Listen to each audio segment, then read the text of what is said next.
And pardon my rambling, but I will say, you said Xenoblade Chronicles as a series. I will go a step above and specify Xenoblade Chronicles 3. Xenoblade Chronicles 3 has now become one of my favorite video games of all time. It is my favorite Xenoblade game, and I would argue maybe even my favorite JRPG. And a lot of people's there are very mixed opinions when it comes to the Xenoblade series, because there might be a game that I think is objectively the best, whereas someone might throw an entirely big curveball. Like, I did not know the Xenoblade 2 fans loved Xenoblade 2 this much until after I beat Xenoblade 3, because I expected everyone to like flock and be like, Xenoblade 3 de facto best Xenoblade game, but everyone's still like, oh, I prefer Xenoblade 2. I think Xenoblade 2 does this better, that better. That's another discussion for another time, but I will say, I personally vibed and related and felt more attached with the story of Xenoblade 3, because I really like the idea and the concept of you have a limited time on this earth, and time is like against you. Every single second of your life, you're either learning to fight or fighting.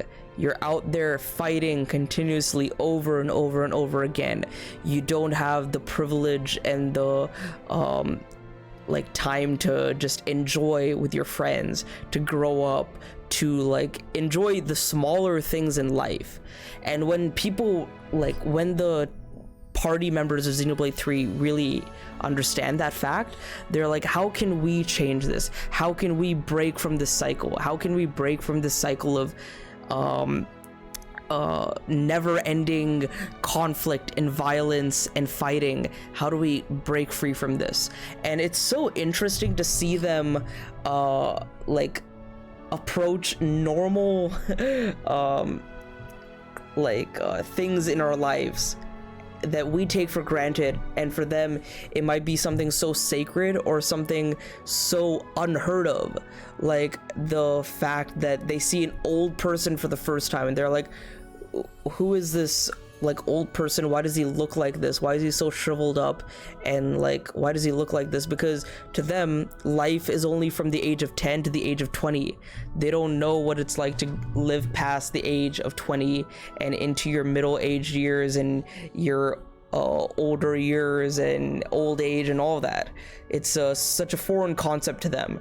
And even the concept of a city of people, because all they know before that is colonies where soldiers are stationed, and soldiers learn to fight and train and go out and fight. But when they find a city, they're like, wow, this is a city full of people working together to like build a new future. That's like something so unheard of, but it's so like powerful and impactful and amazing that something like this can like be achieved. And I think Xenoblade 3's themes, not only the things that happen in the story, but I think the themes really resonated with me the most. The theme that it is never too late to change, stagnation will always be your biggest enemy, and conflict will never result in any like proper outcome. Like when you learn to see eye to eye with each other, that's when like things will be better, and that's when like you will like move forward into a new future. And I like that you said that, because think of it like, what if they did start getting along? Maybe they could come up with a solution, right? I mean, two heads are better than one. So yeah, I think you make a good point there, you know. Oh, like, yeah. And that's what Ouroboros is all about. It's about two sides coming together, realizing that there's something wrong, and the will to change, the will to start anew, and the will to make things better. That's what like if you, and another thing is like the cast of characters is my favorite in any Xenoblade game, probably in any JRPG as well.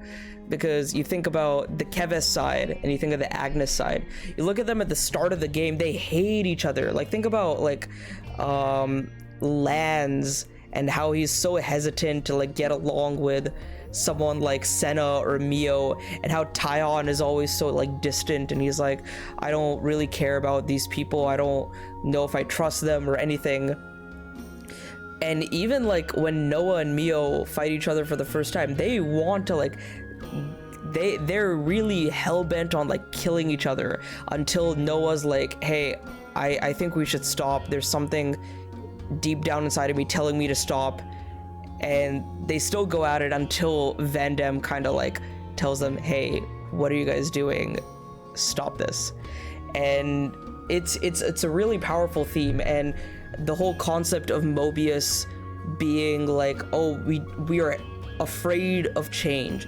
We don't want change. We don't want this future. We want to be comfortable in our own kind of environment, in our own kind of like little bubble.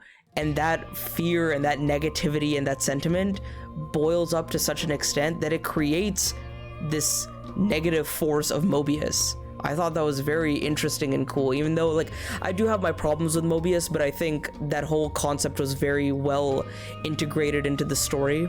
I think N is one of the coolest villains ever, and I also think that I'm rambling way too much about Xenoblade Chronicles 3. N did nothing wrong. The most objective opinion you can have.